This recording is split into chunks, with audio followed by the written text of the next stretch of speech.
My husband became a robot, and I didn't realize he was drowning until it was almost too late. Hey everyone, I need to tell you about something that's been haunting me for months, and I'm honestly terrified that by the time I figured out what was happening, it might have been too late. My name is Sarah. I'm 32 years old, and I've been married to my husband David for 6 years. We have 2 kids. Emma is 5 and Tyler is 3, and I'm currently 7 months pregnant with our 3rd baby. From the outside, we probably look like we have it all figured out. David has a stable job in tech support that he kept through the pandemic. I'm a stay-at-home mom, which was always the plan once we started having kids. We own our home, we're financially stable, the kids are healthy and happy. Picture perfect, right? Except something's been wrong. Very, very wrong. And it took me way too long to see it. Let me paint you a picture of what our daily life looks like. David wakes up at 7 a.m. every morning, gets dressed, has a quick breakfast, kisses the kids goodbye, and heads to work. He works from 9 a.m. to 5 p.m., pretty standard office hours. Then he comes home, and this is where things get mechanical. He walks in the door at 5:30 p.m., takes off his shoes, puts his work bag in the same spot by the door, asks how my day was, plays with the kids for exactly 45 minutes. Then he does the dishes. That's his chore. After that, he helps me get the kids ready for bed. We read them stories, tuck them in. Then he comes back downstairs. We talk for maybe 20 minutes about our days, and by 9 p.m., he's in bed. Every single day. Like clockwork. Now, I know what you're thinking. Okay, so he has a routine. Lots of people have routines. That's not weird. But here's the thing. He doesn't seem to enjoy any of it. When he plays with the kids, he goes through the motions. He'll build blocks with Tyler or play tea party with Emma, but his face is blank. There's no joy in his eyes, no laughter, just doing the task. And David used to be the fun dad, the dad who'd make silly voices during story time, the dad who'd chase the kids around the house making dinosaur noises until they were shrieking with laughter, the dad who'd surprise them with impromptu dance parties in the living room. I haven't seen that dad in months. The man I'm living with now looks like my husband. He sounds like my husband. He's doing all the things a husband and father should do. Working, helping with the kids, contributing to the household, being present. But it's like someone replaced him with a robot that's been programmed to perform the functions of David without actually being David. He doesn't smile anymore. I can't remember the last time I heard him laugh. He used to tell these terrible dad jokes that made me groan, but secretly made me smile. Now nothing. Just polite responses and quiet efficiency. The thing that really got to me was about 2 weeks ago. Emma drew this picture at kindergarten. It was our whole family. Stick figures holding hands with a rainbow in the background. Classic kid art, you know? She brought it home so excited, ran up to David the moment he walked in from work. "Daddy, Daddy, look what I made for you."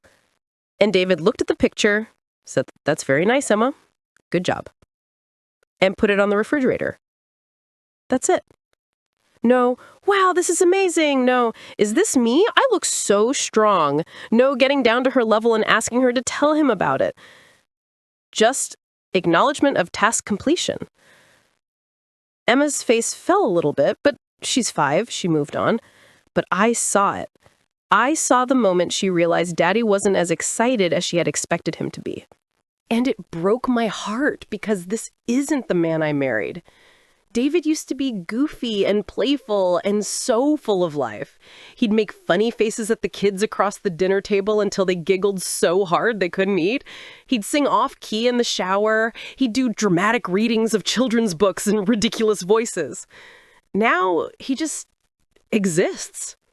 He goes through the motions of being a husband and father, but it feels like he's just checking boxes.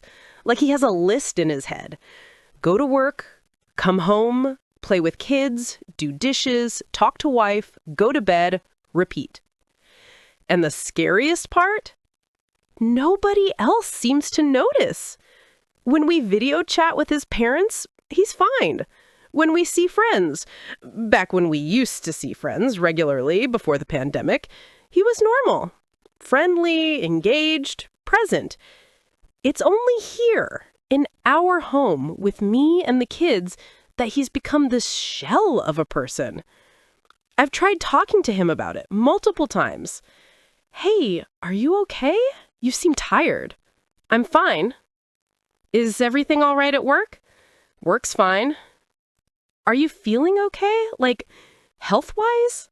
I'm doing fantastic. That last one, I'm doing fantastic, that's the line that really gets me. Because I've heard him use that exact phrase on the phone with work.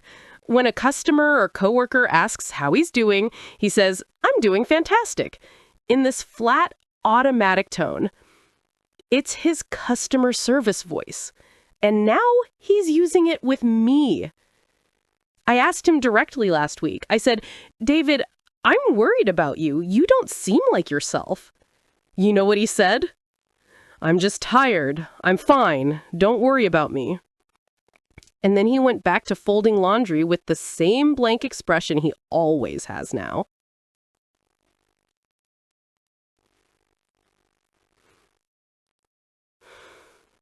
It's not just the emotional distance either. It's everything.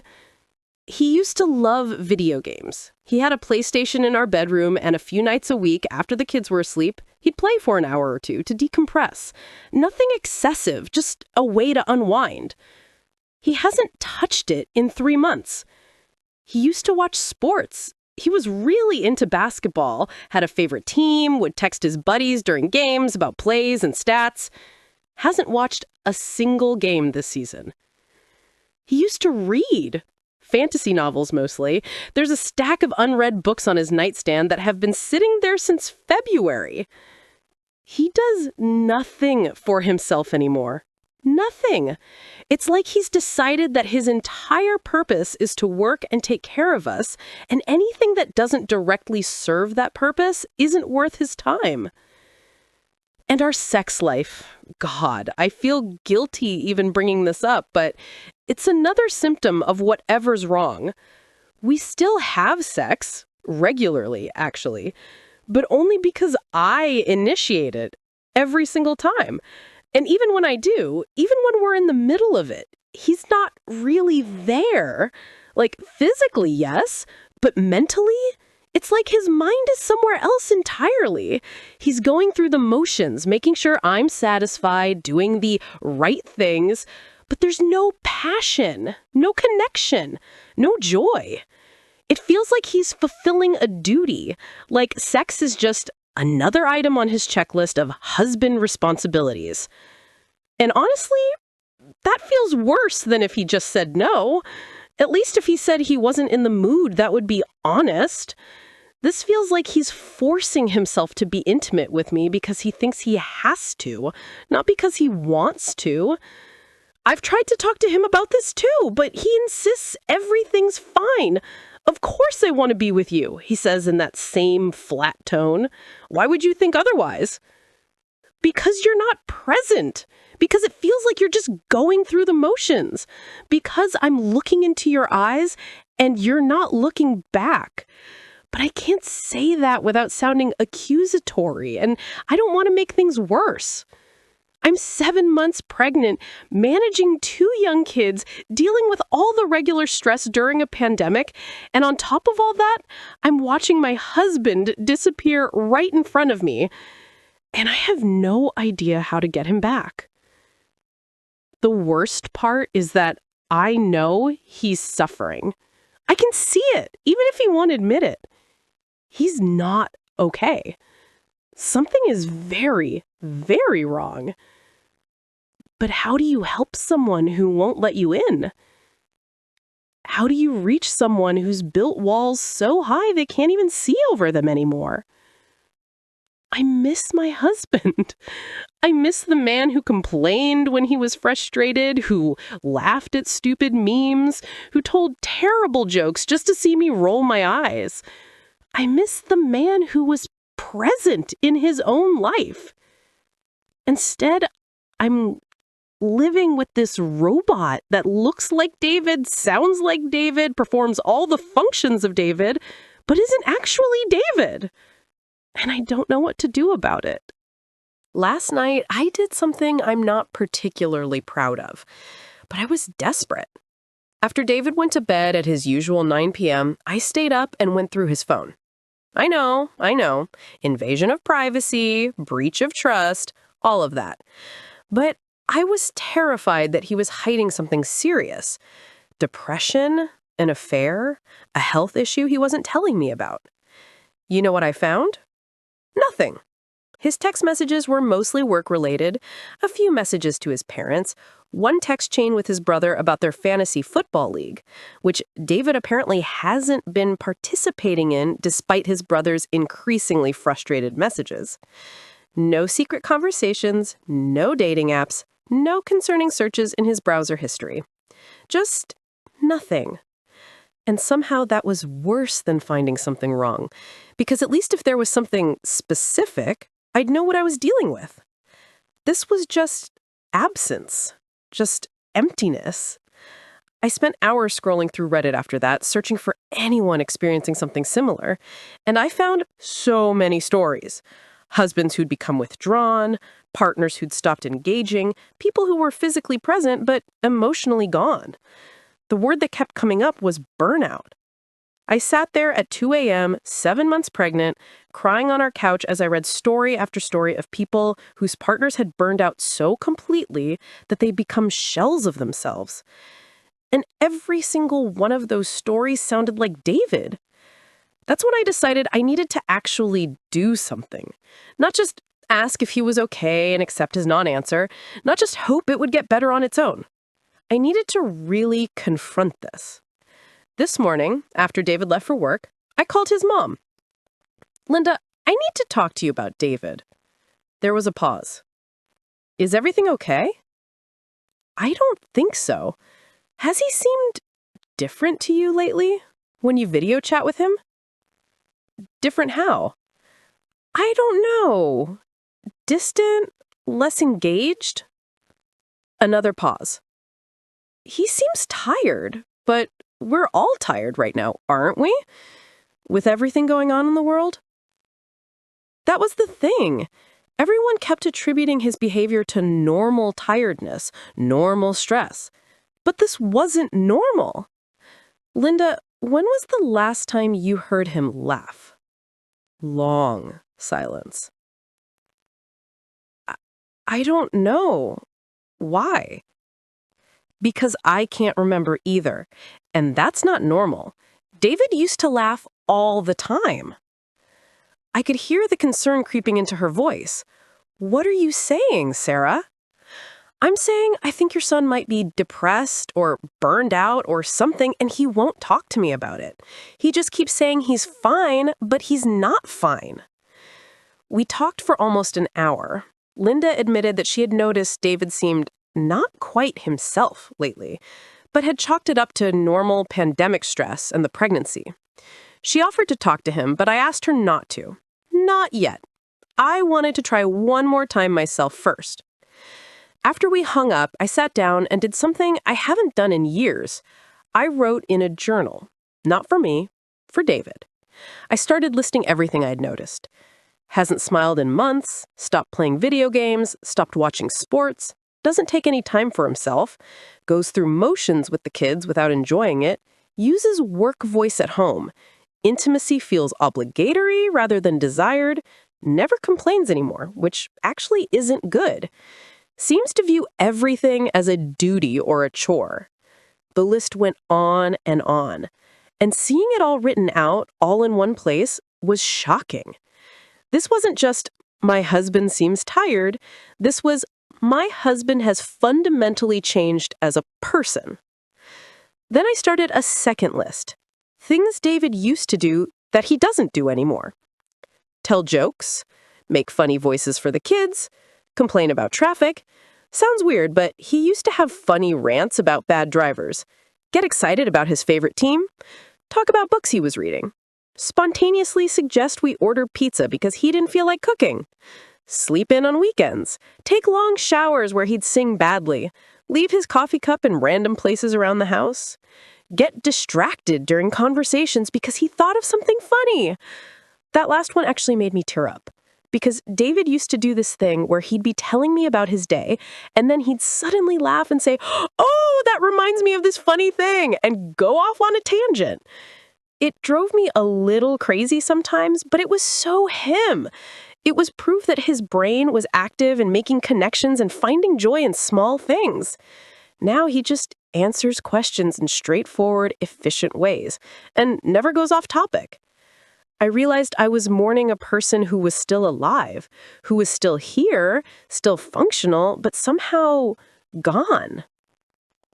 That afternoon, I did something that felt dramatic, but I needed outside perspective. I posted about the situation on Reddit. I titled it, "My Husband Became a Robot and I Don't Know How to Help Him." I laid out everything. The mechanical routine, the lack of emotion, the way he treated everything like a chore, the obligatory intimacy, all of it.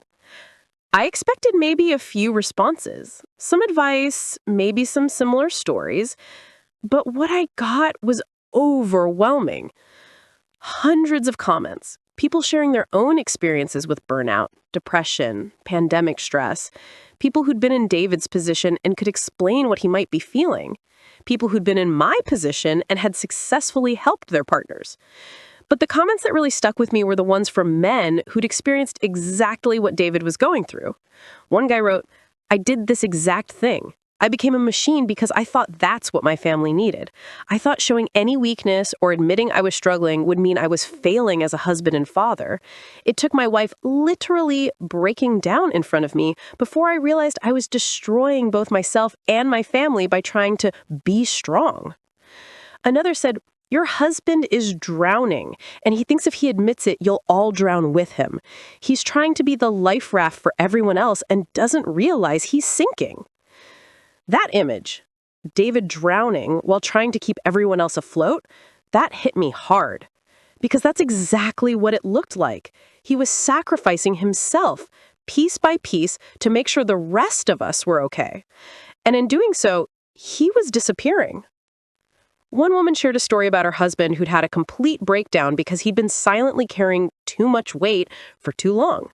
She said the warning signs were identical to what I was describing. The mechanical behavior, the lack of joy, the treating everything like an obligation. Her husband had ended up in the hospital. Stress-induced physical symptoms that he'd been hiding until they became too severe to ignore. That scared me a lot. What if David was hiding physical symptoms? What if he was making himself sick and not telling me? I spent the rest of the afternoon reading every comment, taking notes, trying to figure out the right approach. The consensus was clear. I needed to confront him directly. Not just, "Are you okay?" but a real, honest conversation where I didn't let him deflect or give non-answers. Several people suggested showing him my Reddit post, letting him see in writing how his behavior was affecting me and the kids. Sometimes seeing it spelled out makes it real in a way that verbal conversations don't. By the time 5:30 p.m. and I heard David's key in the door, I was ready. Well, not ready. Terrified, but determined. Tonight we were going to talk. Really talk. And I wasn't going to accept "I'm fine" as an answer anymore. David came home at his usual time, 5:30 p.m. exactly. Same routine, shoes off, bag by the door. "How was your day?" "It was good," I said, trying to keep my voice steady. "Can you eat something first, and then I need to talk to you about something important?" I saw a flicker of concern cross his face before it settled back into that neutral expression. "Sure. What's wrong?" "Nothing's wrong. We need to talk. After you eat." He nodded and went to the kitchen. I had made his favorite, chicken parmesan, hoping that would maybe help him relax a little. He ate mechanically, same as he does everything else. Didn't comment on the food, didn't ask questions, just ate efficiently and cleaned up his plate. The kids were at my mom's for the evening. I'd asked her to take them a few hours ago, told her I needed time alone with David. She'd agreed without asking questions, which I was grateful for. After dinner, I led David upstairs to our bedroom. My heart was pounding. I felt like I was about to have the most important conversation of our marriage, and I had no idea how it was going to go. "Sit down," I said, gesturing to the bed. He sat, looking at me with those blank eyes, waiting. I'd rehearsed this moment dozens of times in my head throughout the day. I'd planned what I was going to say, how I was going to approach it gently but firmly. But now that we were here, all of that flew out of my head. So instead, I just handed him my phone with my Reddit post open. "I need you to read this," I said quietly. He looked confused, but took the phone. I watched his face as he read, trying to gauge his reaction. At first, nothing. Just that same neutral expression. But as he kept reading, I saw something change. His jaw tightened. His hands started shaking slightly. By the time he got to the end, his eyes were wet. "Sarah," his voice cracked. And then he started crying. Not just tears, full-on sobbing. His shoulders shook, his breath came in gasps, and these horrible, broken sounds came out of him. I'd been with this man for over 8 years. We'd been through so much together.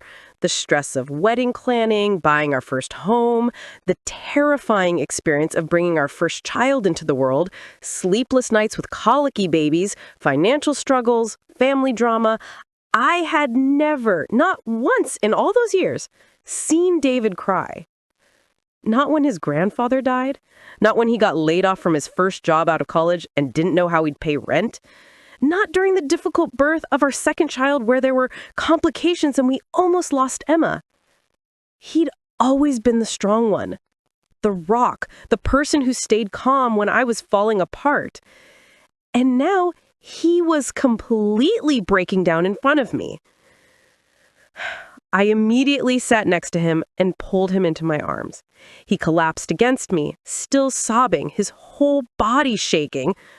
"I'm sorry," he kept saying between sobs. "I'm so sorry. I'm so sorry." "Shh, it's okay. You don't need to apologize. Just breathe."